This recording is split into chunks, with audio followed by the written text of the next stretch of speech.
I read over the last week about how the Knights Templar during the Crusades in the 11th century were baptized, which is weird enough, and they were baptized in full armor, but they would take the sword and they would hold their sword up out of the water as they were baptized, as if to say, God, you can have all of my life except for this one part, except for the violence and the injustice that I do with my career, how I make a living. Now, I read that and I just started to laugh. I thought, how idiotic, like who in the world would do that? And then I realized we all do that on a regular basis. They're just way more honest than we are.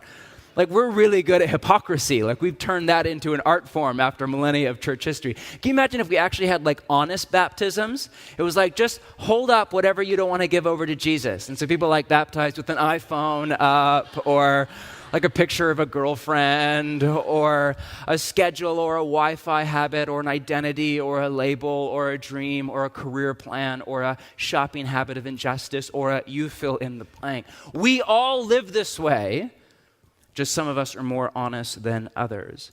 We all have this bent to say, God, you can have most of my life except not this part or that part or that part because I keep that back for myself. But that is not the way of Jesus. The way of Jesus is based on this pattern, this template, this rhythm that was set by Jesus himself of death, burial, and resurrection. And that is the pattern not just for Jesus, but for every single apprentice of Jesus, death, burial, and resurrection.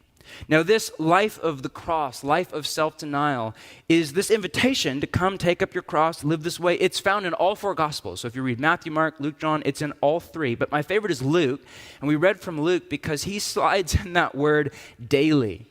And I love that juxtaposition. So the cross isn't something, it's not a one-time event. Oh yeah, I did that back in like 1992 when I was baptized. It is an ongoing way of life.